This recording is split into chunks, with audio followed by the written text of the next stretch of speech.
Hello friends, मेरा नाम सुधीर कुमार कटियार है और जो आज हम लोग टॉपिक डिस्कस करने जा रहे हैं दैट इज़ हाइड्रोलिक एक्यूमुलेटर। तो लास्ट टाइम हम लोगों ने जो यूनिट 5 का टॉपिक डिस्कस किया था दैट इज़ हाइड्रोलिक रैम। तो आप लोग हमारे इस यूट्यूब चैनल को सब्सक्राइब कर लीजिएगा सो दैट जो भी हम लोग फ्लूइड मशीनरी के न्यू टॉपिक्स पढ़ेंगे या अदर टॉपिक्स पढ़ेंगे जितने भी इंजीनियरिंग सब्जेक्ट्स के, उन सबको आप देख पाएंगे सीक्वेंस में, राइट। तो आज हम लोग डिस्कस करने जा रहे हैं that is hydraulic accumulator.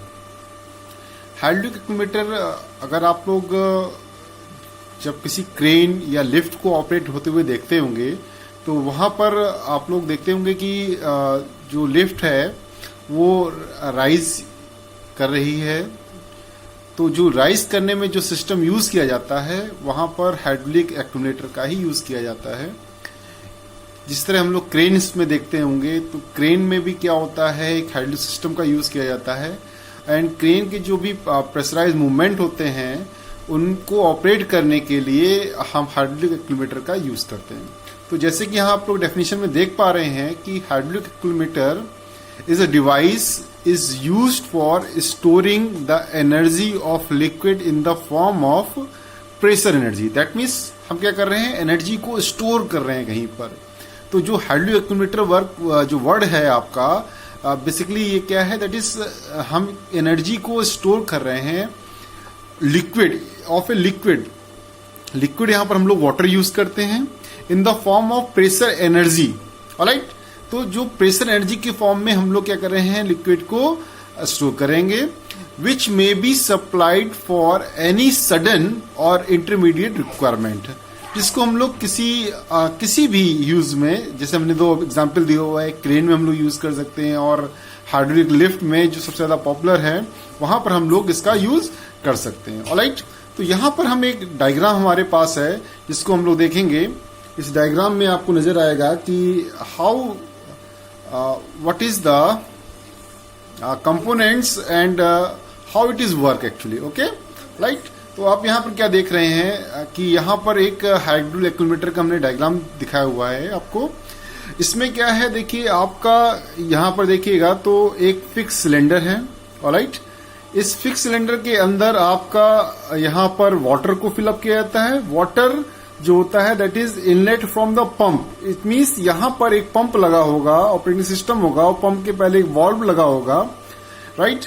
And उस ये वन वे वाल्व होगा और यहां पर वाटर को हाई प्रेशर से इस पंप में सप्लाई किया जाता है, पंप से सप्लाई किया जाता है एंड वाटर यहां पर वन वे वाल्व से होता हुआ यहां पर स्टोर होता रहता है, ओके।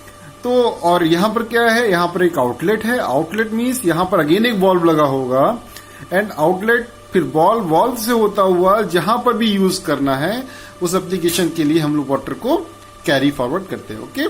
तो यहां पर कोई भी यूज हो सकता है। यहां पर वाटर को हम लोग लिफ्ट में यूज कर सकते हैं या हम वाटर को यूज कर सकते हैं क्रेन्स में यूज कर सकते हैं। इस तरह के हाइड्रोलिक एक्यूमुलेटर का हम लोग क्रेन्स में भी यूज करते हैं, लिफ्ट में भी यूज करते हैं, ऑलराइट। अब यहां पर देख रहे हैं आप लोग कि यहां पर एक स्लाइडिंग रैम लगी हुई है, ऑलराइट। तो ये स्लाइडिंग रैम है और इसके ऊपर आपका वेट रखा हुआ है, ठीक है। आप यहां पर देखेंगे कि जब हम यहां से इसकी वर्किंग में समझाता हूं आपको कि जब यहां से वाटर इसके अंदर हाई प्रेशर के थ्रू पंप कौन सा यूज करना चाहिए हमको, चूंकि हाई प्रेशर मेंटेन करना है तो जो हाई प्रेशर मेंटेन करने के लिए सबसे सुटेबल पंप हम लोग कंसीडर करते हैं that is reciprocating pump, alright. तो यहां पर हम लोग क्या करेंगे कि रेसिप्रोकेटिंग पंप के थ्रू यहां पर वाटर को हम लोग सप्लाई करेंगे, ऑलराइट। अब यहां पर जब वाटर हमारा सप्लाई हो जाएगा तो ये यहां पर हमारी जो रैम होगी वो लिफ्ट करना स्टार्ट कर देगी, ठीक है। तो रैम जो हमारी लिफ्ट होगी तो आप लोग देख रहे होंगे यहां पर कि जैसे जैसे प्रेशर यहां पर बढ़ेगा तो चूंकि यहां पर वेट रखा हुआ है, वेट क्या होगा, that is weight of this we can say something weight, okay. And this is the sliding ram और उसके पास भी अपना मास है तो इसका भी अपना एक वेट होगा। तो यहां पर दो वेट हो रहे हैं, एक ऊपर वेट रखा हुआ है और एक स्लाइडिंग रैम, इन दोनों का यहां पर वेट आपका काउंट होगा, ऑलराइट। अब जब यहां से हम लोग प्रेशराइज फ्लूइड फिलअप करेंगे तो यहां का जो प्रेशर है वो राइज करना स्टार्ट कर देगा। प्रेशर की वैल्यू जैसे ही इस सिस्टम के पूरे वेट से ज्यादा हो जाएगी, यानी इस सिस्टम के थ्रू जो यहाँ पर फोर्स एक्सर्ट किया जा रहा है, जो वेट है, सॉरी, यहाँ पर टोटल जो वेट है उससे उसके थ्रू जो एक प्रेशर फ्लूइड पे एक्ट कर रहा है, उस प्रेशर से जैसे ही वैल्यू यहाँ पर ज्यादा होगी, से अगर शुरुआत में प्रेशर 2 बार होगा, फिर 4 बार होगा, फिर 6 बार होगा, फिर 8 बार होगा, देन 10 बार होगा, सपोज करिए 10 बार का प्रेशर होने पर ये राइज करना स्टार्ट कर देगा। ऑलराइट, तो ये राइज कितना कर सकता है मैक्सिमम, ये आपके यहां पर देखिए एंड पॉइंट से यहां तक ये क्या होगा, स्लाइडिंग रैम जाके इस मैक्सिमम पॉइंट तक यहां तक लिफ्ट कर पाएगी। ऑलराइट, इसके बाद क्या होगा, ये जाके यहां पर रुक जाएगा। तो सपोज करिए 10 बार प्रेशर यहां पर डेवलप हुआ है, उस कंडीशन में ये हमारी रैम लिफ्ट होके यहां तक पहुंच गई। ऑलराइट, अब क्या होगा कि हम यहां पर जैसे ही इस मैक्सिमम पोजीशन पे ये हमारी स्लाइडिंग बार जो स्लाइडिंग रैम होगी वो आपकी पहुंच जाएगी, तो जितनी ये डिस्टेंस कवर की है इसने इस पॉइंट तक पहुंचने के लिए, तो ये जो आपकी टोटल लेंथ कहलाएगी, इसे हम लोग स्ट्रोक लेंथ कहेंगे। ठीक है, अभी स्ट्रोक लेंथ क्या होता है हम फिर से एक बार डिस्कस करेंगे, जब थोड़ा सा डेरिवेशन डिस्कस करेंगे तो उसमें भी स्ट्रोक लेंथ का यूज किया जाएगा। ऑलराइट, तो ये जो स्ट्रोक लेंथ कहलाएगी, ये इसका एरिया कहलाएगा। तो एरिया क्या होगा, यहाँ पर सर्कुलर बेसिकली एरिया होगा, एंड ये जो प्रेशर का मैग्नीट्यूड है जैसे से बढ़ेगा, ये लिफ्ट जब ऊपर करेगी, रैम ऊपर की तरफ जाएगी। अब क्या करेंगे, जैसे ये मैक्सिमम पॉइंट पे पहुंच जाएगी, इस पंप को हम लोग क्लोज कर देंगे, एंड वॉल्व जो कि वन वे वॉल्व है, कोई भी वाटर यहाँ पर इधर को इस तरफ को नहीं जा पाएगा।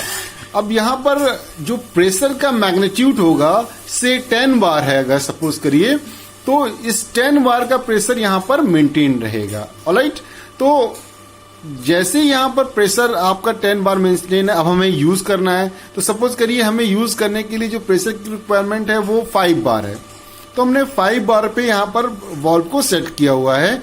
अब उतना लिक्विड जाएगा, यहां से निकलता जाएगा, और ये हमारी रैम क्या होगी, धीरे धीरे नीचे आने लगेगी। ठीक है, अब आप देख रहे होंगे कि क्या यहाँ पर जैसे से लिक्विड यहाँ रिलीज होगा, तो यहाँ के प्रेशर में कोई भी चेंजेस नहीं आएंगे, क्योंकि जो आपका ऊपर का ये जो आपको रैम का वेट और प्लस ऊपर वेट दिख रहा है, ये क्या करेगा, लिक्विड पर एक फोर्स एक्सर्ट करेगा।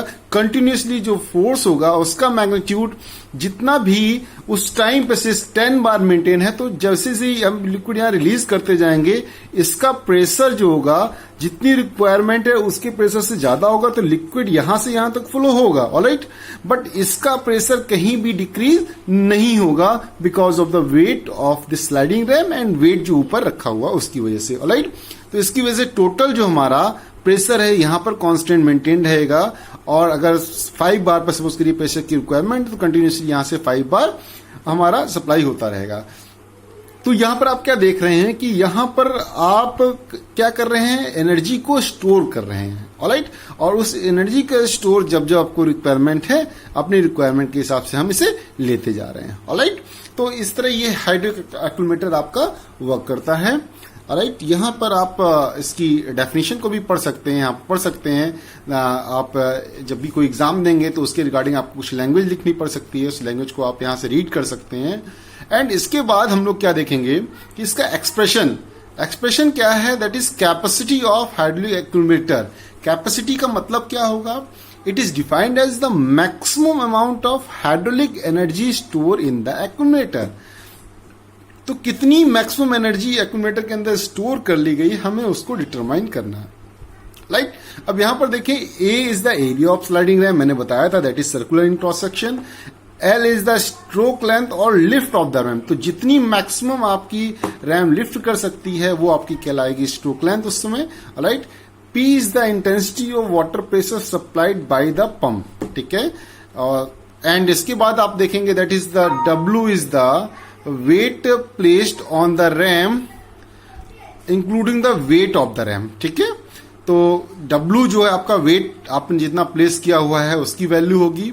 ठीक है, एंड जिसमें हम रैम का भी वेट इंक्लूड करते हैं। एंड ये जो W को हम लोग और क्या कह सकते हैं कि अगर वेट जो है वो आपका अगर W है तो हम लोग कह सकते हैं that is equal to what, that is the W is what, that is force.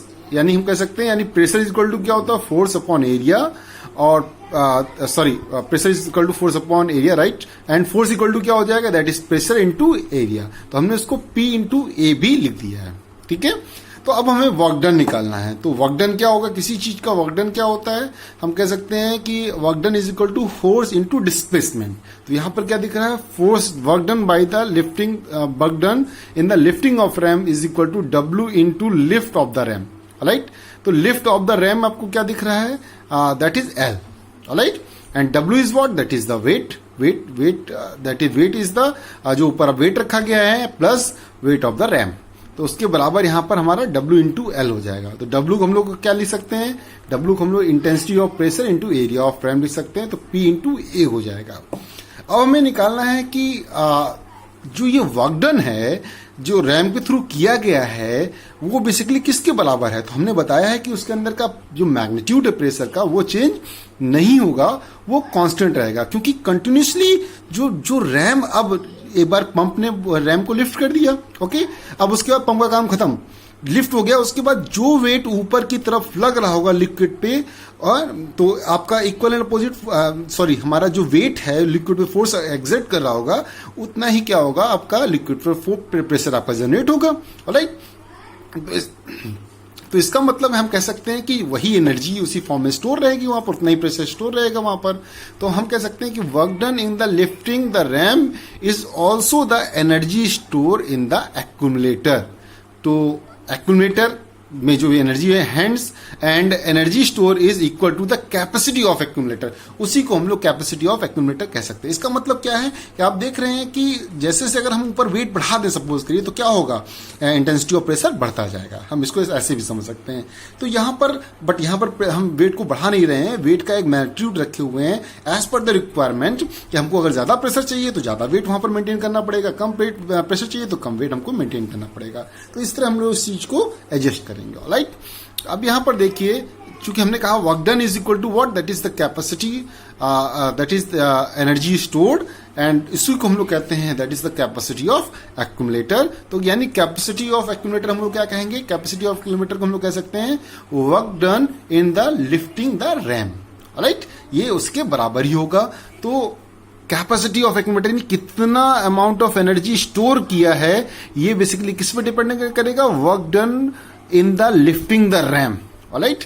जितना रैम को लिफ्ट करने में आपका वर्क डन यूटिलाइज हुआ है, दैट इज हम कह सकते हैं कि उसके बराबर कैपेसिटी ऑफ एक्यूमुलेटर होगा हमारा पास, ठीक है। तो इसका मतलब है capacity of accumulator is equal to what, that is the P into area into length. तो P एरिया इंटू लेंथ को हम लोग क्या कह सकते हैं, that is the volume of accumulator, hence capacity of accumulator is equal to P into volume of accumulator, right. तो इसका मतलब है आप देख रहे हैं यहां पर कि जो पंप हमारा जब फोर्स एक्सर्ट करेगा, जब हमारा जिस फोर्स पर हमारा जो रैम लिफ्ट हो रहा है ऊपर, अगर उसको हम देखें वहां पर जब हम उस फोर्स को रिलीज कर देते हैं, तो जो फोर्स हमारा यूटिलाइज हुआ रैम को लिफ्ट करने के लिए मल्टीप्लाई बाय द, अगर हम वॉल्यूम कर दें, राइट, तो वॉल्यूम कर दें तो वो हमारा क्या हो जाएगा, उतने के बराबर ही हमारा एनर्जी स्टोर होती है एक्चुअली वहां पर, ठीक है। तो हम लोग इसको इस तरह भी समझ सकते हैं, राइट। तो आप लोग इस जो हमारे YouTube चैनल है उसको सब्सक्राइब कर लीजिएगा, सो दैट हम जो आगे के वीडियोस हैं उनको भी डालेंगे तो आपके पास इजीली ये नोटिफाइड करके आ जाएंगे। Thank you very much.